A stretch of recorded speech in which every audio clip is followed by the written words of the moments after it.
LPG gas cylinder ಬೆಲೆ ಏರುತ್ತಿದೆಯೇ? ಮಧ್ಯಪೂರ್ವದಲ್ಲಿ ನಡೆಯುತ್ತಿರುವಂತಹ ಯುದ್ಧಕ್ಕೂ ಹಾಗೂ ಭಾರತದಲ್ಲಿ ಎಲ್‌ಪಿಜಿ ಸಿಲಿಂಡರ್ ಬೆಲೆ ಏರುವುದಕ್ಕೂ ಏನು ಸಂಬಂಧ? ಈ ವಿಷಯ ಕೇವಲ ರಾಜಕೀಯದ ಬಗ್ಗೆ ಅಲ್ಲ, ಇದು ಭಾರತದ ಸುಮಾರು 33 ಕೋಟಿ ಮನೆಗಳ ಅಡುಗೆಗೆ ಸಂಬಂಧಿಸಿದಂತಹ ವಿಷಯ. ಮೊದಲು ಭಾರತದಲ್ಲಿ ಎಲ್‌ಪಿಜಿ ಬಳಕೆಯ ಬಗ್ಗೆ ತಿಳಿದುಕೊಳ್ಳೋಣ. ಇಂದು ಭಾರತದಲ್ಲಿ ಸುಮಾರು 33 ಕೋಟಿ ಮನೆಗಳು ಎಲ್‌ಪಿಜಿ ಗ್ಯಾಸ್ಗಳನ್ನು ಬಳಸುತ್ತಿವೆ. ಪ್ರತಿ ವರ್ಷ ಭಾರತಕ್ಕೆ ಸುಮಾರು 31 ರಿಂದ 33 ಮಿಲಿಯನ್ ಟನ್ ಎಲ್‌ಪಿಜಿ ಅಗತ್ಯವಿದೆ. ಸರಳವಾಗಿ ಹೇಳುವುದಾದರೆ ಭಾರತವು 60% ಹೆಚ್ಚು ಎಲ್‌ಪಿಜಿಯನ್ನು ಬೇರೆ ಬೇರೆ ದೇಶಗಳಿಂದ ಆಮದು ಮಾಡಿಕೊಳ್ಳುತ್ತದೆ. ಸ್ನೇಹಿತರೆ, ಹಾಗಾದರೆ ಭಾರತಕ್ಕೆ ಎಲ್‌ಪಿಜಿ ಯಾವ ದೇಶಗಳಿಂದ ಬರುತ್ತದೆ? ಮುಖ್ಯವಾಗಿ ಸೌದಿ ಅರೇಬಿಯಾ, ಕತಾರ್, UAE ಮತ್ತು ಕುವೈತ್. ಅಂದರೆ ಹೆಚ್ಚಿನ ಎಲ್‌ಪಿಜಿ ಮಧ್ಯಪೂರ್ವ ದೇಶಗಳಿಂದ ಬರುತ್ತದೆ. ಮತ್ತು ಈ ಎಲ್‌ಪಿಜಿ ಭಾರತಕ್ಕೆ ಬರಲು ಹಡಗುಗಳು ಒಂದು ಅತ್ಯಂತ ಪ್ರಮುಖವಾದಂತಹ ಸಮುದ್ರ ಮಾರ್ಗವನ್ನು ಬಳಸುತ್ತವೆ. ಆ ಸಮುದ್ರ ಮಾರ್ಗದ ಹೆಸರೇ ಹಾರ್ಮುಜ್ ಜಲಸಂಧಿ. ಇದು ಒಂದು ಸಣ್ಣ ಜಲಸಂಧಿ, ಸರಿಸುಮಾರು 30 ಕಿಲೋಮೀಟರ್ ಇದೆ.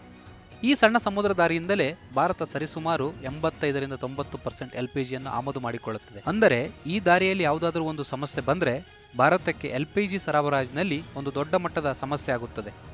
ಈಗ ನಡೆಯುತ್ತಿರುವಂತಹ ಅಮೆರಿಕ ಮತ್ತು ಇರಾನ್ ನಡುವಿನ ಯುದ್ಧದ ಪರಿಣಾಮವಾಗಿ ಇರಾನ್ನವರು ಹಾರ್ಮುಜ್ ಜಲಸಂಧಿಯನ್ನು ತಮ್ಮ ಹಿಡಿತಕ್ಕೆ ತಗೊಂಡಿದ್ದಾರೆ. ಇದರ ಪರಿಣಾಮವಾಗಿ ಅಲ್ಲಿ ಸಂಚರಿಸುತ್ತಿರುವಂತಹ ಹಡಗುಗಳ ಮೇಲೆ ಕೂಡ ಕರಿಚಾಯ ಬಿದ್ದಿದೆ.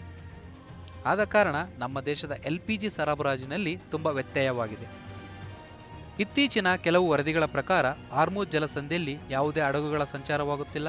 ಆದ ಕಾರಣ ನಮ್ಮ ದೇಶಕ್ಕೆ ಸರಬರಾಜಾಗುತ್ತಿದ್ದಂತಹ ತೈಲ ಮತ್ತು ಎಲ್‌ಪಿಜಿಯಲ್ಲಿ ತುಂಬ ವ್ಯತ್ಯಯವಾಗಿದೆ.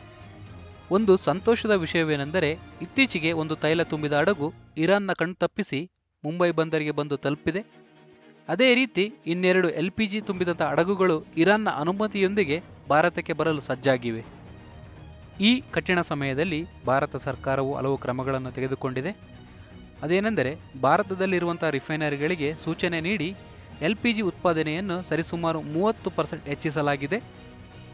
ಅದೇ ರೀತಿ ಎಲ್‌ಪಿಜಿಯನ್ನು ಮೊದಲ ಆದ್ಯತೆಯಾಗಿ ಗೃಹ ಬಳಕೆಗೆ ನೀಡುವುದು, ನಂತರ ಹೋಟೆಲ್ಗಳಿಗೆ, ತದನಂತರ ವಾಣಿಜ್ಯ ಬಳಕೆಗೆ ನೀಡುವುದಾಗಿದೆ. ಹಾಗೂ ಜನರಿಗೆ ಒಂದು ಪ್ರಮುಖ ಸಲಹೆಯನ್ನು ನೀಡಿದೆ. ಅಗತ್ಯವಿಲ್ಲದಿದ್ದರೆ ಗ್ಯಾಸ್ ಸಿಲಿಂಡರನ್ನು ಬುಕ್ ಮಾಡಬಾರದು. ಯಾಕೆಂದರೆ ಕೆಲವು ದಿನಗಳಲ್ಲಿ ಎಲ್‌ಪಿಜಿ ಬುಕ್ಕಿಂಗ್ 5.5 ಮಿಲಿಯನ್ನಿಂದ 7.6 ಮಿಲಿಯನ್ಗೆ ಏರಿದೆ. ಭಾರತವು ತನ್ನ ತೈಲ ತುಂಬಿದ ಹಡಗುಗಳು ಹಾಗೂ ತೈಲ ತುಂಬಿದಂತಹ ಎಲ್‌ಪಿಜಿ ಟ್ಯಾಂಕರ್ಗಳ ಮುಕ್ತ ಸಂಚಾರಕ್ಕಾಗಿ ಭಾರತ ಸರ್ಕಾರವು ಇರಾನ್ ಸರ್ಕಾರದೊಂದಿಗೆ ನಿರಂತರ ಸಂಪರ್ಕದಲ್ಲಿದೆ. ಇದರ ಮೊದಲ ಫಲವಾಗಿ 2 ಎಲ್‌ಪಿಜಿ ಟ್ಯಾಂಕರ್ಗಳ ಸಂಚಾರಕ್ಕೆ ಇರಾನ್ ಅನುವು ಮಾಡಿಕೊಟ್ಟಿದೆ. ಹಾಗೂ ಭಾರತ ಸರ್ಕಾರವು ಕೆನಡಾ, ಆಸ್ಟ್ರೇಲಿಯಾ ಹಾಗೂ ಇನ್ನು ಮುಂತಾದ ದೇಶಗಳೊಂದಿಗೆ ಎಲ್‌ಪಿಜಿ ಸರಬರಾಜಿಗಾಗಿ ಒಪ್ಪಂದವನ್ನು ಮಾಡಿಕೊಂಡಿದೆ. ಇನ್ನು ಕೆಲವೇ ದಿನಗಳಲ್ಲಿ ಭಾರತಕ್ಕೆ ಎಲ್‌ಪಿಜಿಯು ಆ ದೇಶಗಳಿಂದ ಬಂದು ಸೇರಲಿದೆ. ಸ್ನೇಹಿತರೆ, ಇಲ್ಲಿ ಮುಖ್ಯವಾದ ವಿಷಯವೇನೆಂದರೆ ಭಾರತ ತನ್ನ ತೈಲಕ್ಕಾಗಿ ಹಾಗೂ ಎಲ್‌ಪಿಜಿಗಾಗಿ ಬೇರೆ ದೇಶಗಳ ಮೇಲೆ ಅವಲಂಬಿತವಾಗಿದೆ. ಆದ ಕಾರಣ ಭಾರತದ ತೈಲ ಮತ್ತು ಎಲ್‌ಪಿಜಿಯ ಸರಬರಾಜಿನ ಮೇಲೆ ನೇರವಾಗಿ ಪರಿಣಾಮ ಬೀರುತ್ತವೆ. ಆದ್ದರಿಂದ ಅಮೆರಿಕ ಮತ್ತು ಇರಾನ್ ನಡುವೆ ನಡೆಯುತ್ತಿರುವಂಥ ಯುದ್ಧ ನಮ್ಮ ಮನೆಯ ಅಡುಗೆ ಮನೆಯೂ ಕೂಡ ಸಂಬಂಧವನ್ನು ಹೊಂದಿದೆ. ಇದು ಕೇವಲ ಜಿಯೋಪಾಲಿಟಿಕ್ಸ್ ಅಲ್ಲ, ಇದು ಭಾರತದ ಎನರ್ಜಿ ಭದ್ರತೆ ಬಗ್ಗೆ ದೊಡ್ಡ ಪಾಠ. ಈ ಮಾಹಿತಿ ಬಹುತೇಕ ಜನರಿಗೆ ಗೊತ್ತೇ ಇಲ್ಲ. ಆದ್ದರಿಂದ ಈ ವಿಡಿಯೋವನ್ನು ನಿಮ್ಮ ಸ್ನೇಹಿತರಿಗೆ ಮತ್ತು ನಿಮ್ಮ ಕುಟುಂಬಕ್ಕೆ ಶೇರ್ ಮಾಡಿ. ಇಂತಹ ಫ್ಯಾಕ್ಟ್ ಬೇಸ್ಡ್ ವಿಡಿಯೋಸ್ ಬೇಕಾದರೆ ಚಾನಲ್ ಸಬ್ಸ್ಕ್ರೈಬ್ ಮಾಡಿ. ಧನ್ಯವಾದಗಳು.